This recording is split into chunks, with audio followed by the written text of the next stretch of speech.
Assalamualaikum warahmatullahi wabarakatuh. Perkenalkan, nama saya Intan Monika Adikasari dari kelas 12 MIPA 5. Saya di sini akan menyampaikan kembali materi yang telah disampaikan oleh Bapak Saiful Falah mengenai manajemen pagelaran tari. Manajemen tari. Dari sekian banyak kesenian yang ada di Indonesia, tari adalah salah satu cabang seni yang merupakan bagian yang tidak bisa lepas dari kehidupan manusia. Hadirnya tari di lingkungan kehidupan manusia bersamaan dengan peradaban manusia tersebut. Sebagai ekspresi seni, tari dapat menjadi sebuah media komunikasi melalui media gerak.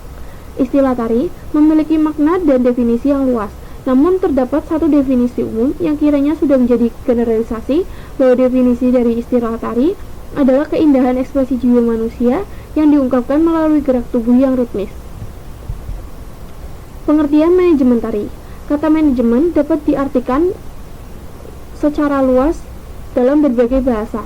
Namun, kata manajemen dapat dirangkum bahwa manajemen memiliki arti sebagai sebuah pengurusan, penanganan, ataupun pengendalian terhadap sesuatu. Namun, beberapa ahli berpendapat bahwa manajemen diartikan sebagai sebuah seni perencanaan, pengorganisasian, penyusunan, pengarahan, serta pengendalian atau pengawasan dari sumber daya perusahaan guna mencapai goal atau tujuan yang telah diputuskan. Prinsip-prinsip manajemen tari. Prinsip manajemen adalah dasar-dasar atau pedoman kerja yang bersifat pokok dan tidak boleh diabaikan oleh setiap manajer atau pemimpin. Dalam praktiknya, harus diusahakan agar prinsip-prinsip manajemen ini hendaknya tidak kaku, melainkan harus luas, yaitu bisa saja diubah sesuai dengan kebutuhan. Untuk mencapai tujuan yang diharapkan, perlu dipahami terlebih dahulu beberapa prinsip-prinsip manajemen yang pada akhirnya akan diterapkan dalam kegiatan pagelaran tari. Macam-macam prinsip. 1. Prinsip pembagian kerja. 2. Prinsip wewenang dan tanggung jawab. 3. Prinsip tertib dan disiplin. 4. Prinsip kesatuan komando. 5. Prinsip semangat kesatuan. Dan 6. Prinsip keadilan dan kejujuran. Pada dasarnya, semua prinsip bersifat sama, yaitu untuk mencapai tujuan bersama. Namun penggunaan prinsip yang berbeda sesuai kondisi akan jauh lebih mempermudah mencapai tujuan tersebut. Hal inilah yang dijadikan sebagai alasan sangat pentingnya pemahaman akan prinsip-prinsip seni tari. Fungsi manajemen pagelaran tari. Fungsi manajemen pagelaran tari adalah elemen-elemen dasar yang akan selalu ada dan melekat di dalam proses manajemen pagelaran tari, yang akan dijadikan acuan oleh manajer dalam melaksanakan kegiatan untuk mencapai tujuan. Fungsi manajemen pagelaran tari adalah sebagai berikut. 1. Fungsi perencanaan. Fungsi perencanaan yaitu penetapan tujuan, merumuskan strategi, menentukan sumber-sumber daya pokok, dan menetapkan standar indikator keberhasilan dalam pencapaian tujuan kegiatan. Fungsi perencanaan ini akan dijadikan sebagai awalan atau pedoman dalam melakukan suatu kegiatan. Lalu kedua, fungsi perorganisasian. Proses yang menyangkut bagaimana strategi dan taktik yang telah dirumuskan dalam perencanaan didesain dalam bentuk struktur, organisasi yang tepat dan tangguh, sistem dan lingkungan organisasi yang kondusif, dan dapat memastikan bahwa semua pihak dan organisasi dapat bekerja sama efektif dan efisien guna mencapai tujuan kegiatan. Lalu, fungsi ketiga yaitu fungsi pengarahan dan implementasi. Fungsi implementasi program agar dapat dijalankan oleh seluruh pihak dalam kegiatan serta proses memotivasi agar semua pihak tersebut dapat menjalankan tanggung jawabnya dengan penuh kesadaran dan produktivitas yang tinggi. Kegiatan pengarahan dan implementasi dapat dilakukan kepemimpinan, pembimbingan, ataupun pemberian motivasi agar dapat bekerja secara efektif dan penjelasan, lalu menjelaskan kebijakan yang ditetapkan. Lalu keempat, fungsi pengawasan dan pengendalian.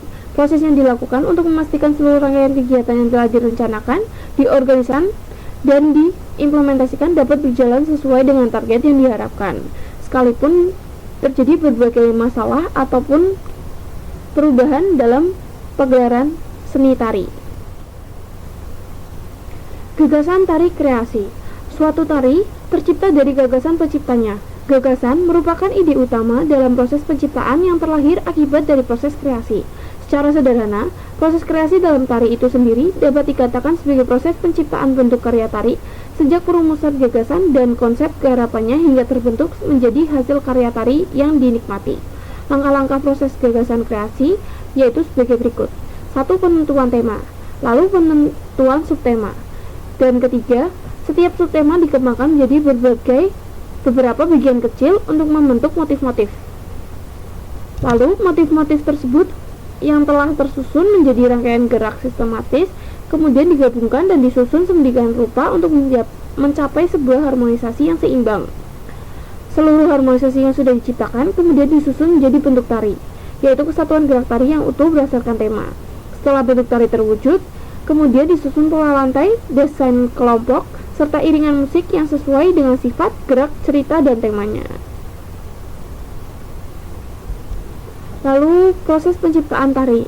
Sebuah karya seni tersusun dari bagian-bagian yang saling berkaitan antara satu bagian dengan bagian yang lainnya.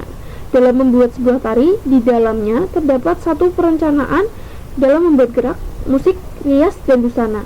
Namun model yang paling utama adalah dalam tari adalah gerak, sebab tari adalah suatu perwujudan seni yang diungkapkan melalui media gerak. Menurut R.M. Wisnowardana menjelaskan definisi mengenai penciptaan, bahwa penciptaan adalah dari tiada menjadi ada.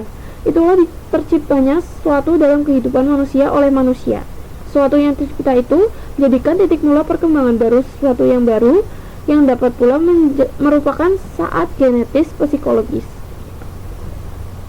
Lebih lanjutnya, beliau mengatakan bahwa pencipta membawakan arah ciptaannya sebagaimana ia membawakan diri dalam area kehidupan. Cita-cita pribadi mewarnai cipta-ciptaannya, sebaliknya, ciptaan seseorang adalah pantulan nilai-nilai pribadi. Dalam melaksanakan cita-cita, seorang tidak luput dari pengaruh lingkungan yang merupakan kesempatan-kesempatan, tempat, hambatan, maupun dorongan. Menciptakan dorongan untuk merasakan, menemukan, dan menuangkan ide-ide yang ada untuk dikembangkan. Tapi tari tidak tercipta secara instan. Terdapat sebuah proses atau langkah-langkah yang harus ditempuh dalam menciptakan tarian. Proses untuk pencipta atau membuat karya seni tari dimulai dari mencari ide-ide, lalu melalui eksplorasi, improvisasi, dan pembentukan. Pada umumnya terdapat 4 tahap dalam penciptaan tari, yaitu penemuan gagasan, pendalaman gagasan, perwujudan gagasan, dan pementasan tari yang terakhir.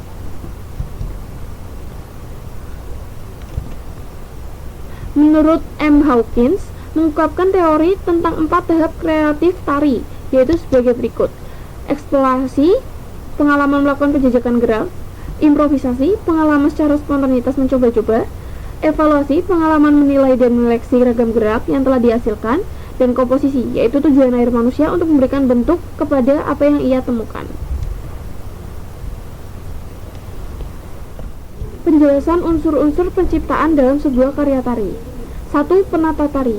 Dalam buku Penciptaan Tari Sunda, Ius Rusliana menjelaskan yang disebut dengan pencipta tari atau koreografer, yaitu seniman yang mampu menemukan ide-ide dan konsep garapan yang orisinal menjadi karya tari inovatif. Adapun karya tari inovatif berarti karya tari yang memiliki ciri khas tersendiri atau keunikan dan kebaruan yang bermakna sebagai respon positif dari kemampuannya untuk menunjukkan eksistensi dan potensi sebagai pencipta tari yang bercitra. 2. Ide dan kreativitas. Unsur ide dan kreativitas adalah dua hal yang saling mendukung satu sama lain untuk menentukan identitas dan ciri khas dalam penggarapan sebuah tarian. Pendapat seperti ini juga dikemukakan oleh Sal Murgianto. Tari akan tercipta karena adanya suatu ide di dalam proses penciptaannya. Ide, isi, atau gagasan tari adalah bagian tari yang terlihat dan merupakan hasil pengaturan dari unsur-unsur psikologi dan pengalaman emosionalnya. Kreativitas. Kreativitas adalah kemampuan untuk mencipta. Kreativitas merupakan kemampuan seorang untuk menghasilkan gagasan baru maupun karya nyata baru, atau merupakan kombinasi dengan hal-hal yang sudah ada sehingga relatif berbeda dengan yang telah ada sebelumnya, sehingga tercipta sesuatu yang berbeda dan lebih terbaharui. Landasan kreasi tari. Proses penciptaan suatu karya seni, khususnya seni tari, tidak terlepas dari permasalahan yang dihadapi oleh seniman atau koreografer. Proses penciptaan dapat berlandaskan pada beberapa aspek kehidupan manusia dengan landasan kreativitas berikut. 1. Kehidupan sehari-hari. Substansi tari adalah gerak. Gerak tari yang indah berasal dari gerak sehari-hari yang distilir dan diberi bentuk ekspresif yang berirama, sehingga kita melihat sesuatu yang lain dari kehidupan yang biasa kita alami. Beberapa contoh seni tari yang bersumber dari kehidupan sehari-hari yaitu tari tenun, tari layang-layang, tari kebiar dari Bali, tari kiprah dari Solo, tari kelana dari Yogyakarta, tari lilin dari Sumatera Barat.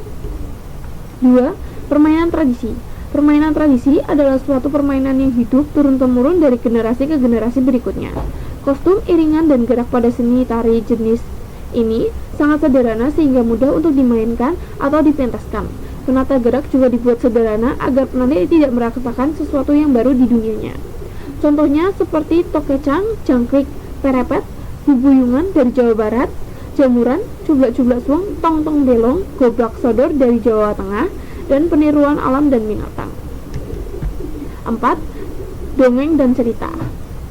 Penyusunan tari yang bersumber pada cerita atau dongeng akan lebih mengarah pada tari yang bersifat lakon, sehingga hasil seni tari yang bersumber pada dongeng atau cerita merupakan bentuk tari berpasangan atau bahkan kolosal.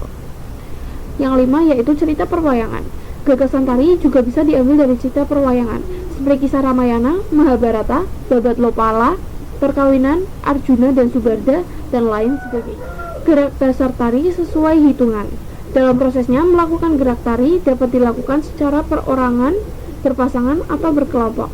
Melakukan gerak pada tari terdiri dari gerakan kepala, gerak tangan, gerak badan, dan gerak kaki.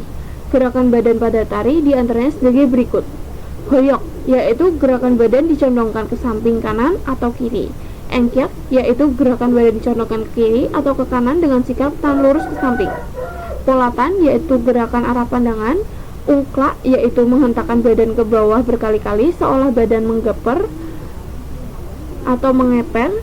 Gerakan kepala dalam tari Jawa. Pancak gulu, gebesan, gilek, geliur, anggukan, gelengan kepala dan menengok ke kanan dan ke kiri. Gerakan kaki pada tari yaitu debek, yaitu menghentakkan ujung telapak. Kengser, yaitu bergerak ke kiri atau ke kanan dengan menggerakkan kedua telapak kaki. Serisik, yaitu lari kecil dengan berjinjit.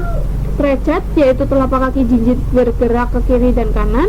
Tunjak tancap, yaitu sikap berdiri diam. Gerakan tangan pada tari yaitu sebagai berikut. Malang kerik, yaitu gerakan posisi beracap pinggang. Mentang, yaitu gerakan meluruskan tangan ke samping. Ngeroda, yaitu gerakan siku ditekuk. Dan pangget, yaitu mengadu pangkal pergelangan tangan. Konsep tata pentas. Tahukah Anda bahwa unsur tata pentas dalam suatu penyajian tari baik bertema atau non-tematik sangat penting dimunculkan.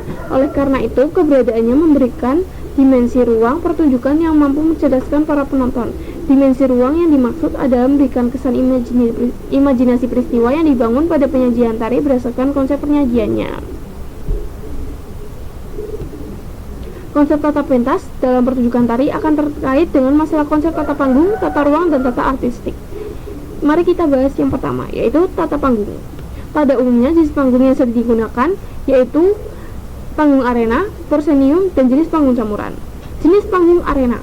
Jenis panggung arena adalah jenis panggung terbuka yang tidak terdapat batasan yang jelas antara pemain dan penonton. Jenis panggung proscenium adalah jenis panggung yang sering digunakan dalam pertunjukan tari yang memiliki batasan yang jelas antara pemain dan penonton, serta memiliki ketinggian khusus untuk tempat penari bergerak sehingga penonton jadi lebih fokus melihatnya. 3. Jenis panggung campuran. Ciri dan jenis panggung ini biasanya digunakan beberapa daerah tempat penari bergerak, tetapi dalam peristiwa pertunjukan lainnya adalah mengombinasikan jenis panggung arena dan panggung proscenium sesuai konsep garap karya tari yang dipertunjukkan. 2. Tata lampu. Tata lampu adalah segala perlengkapan perlampuan baik tradisional maupun modern yang digunakan untuk keperluan penerangan. Jenis lampu tradisional memiliki sumber daya yang digunakan dan dimanfaatkan untuk kepentingan pertunjukan pergerakan seni, memiliki bentuk yang sederhana dan dibuat secara turun-temurun dan merupakan warisan budaya. Dibentuk dari api unggun, bencong, obor dari bambu, oncor dari kaleng bekas dan botol-botol bekas, lampu teplok, lampu gantung, sampai ke petromak. Lampu modern adalah lampu yang dihasilkan oleh manusia melalui pengembangan iptek dengan menggunakan listrik sebagai bahan dasar utamanya. Dengan kemajuan iptek dan berkembangnya seni pertunjukan, maka kedua belah pihak saling membutuhkan, sehingga instrumental lighting di zaman sekarang ini lebih canggih dan siap mendukung segala macam kebutuhan pertunjukan. 3. Tata dekorasi. Dekorasi adalah tata ruang atau menghias ruangan agar terlihat indah. Fungsi dekorasi memperjelas tempat suatu pertunjukan tari. Dekorasi di samping mengandung unsur keindahan juga mengandung unsur kewajaran. Maka sudah barang tentu setiap pengaturan dekorasi haruslah dengan perhitungan dan pengamatan yang cermat. Tata dekorasi panggung lebih difokuskan pada penataan desain panggung agar terlihat menarik dan lebih hidup. Faktor-faktor yang perlu diperhatikan yaitu kewajaran, artinya tata dekorasi diselaraskan dengan sumber ide atau konsepnya. Keserasian, artinya tata dekorasi memperhitungkan kondisi pentasnya. Dan keseimbangan, artinya tata dekorasi memiliki keseimbangan antara kuantitas dan kualitas sehingga tidak menimbulkan gangguan psikologis penonton.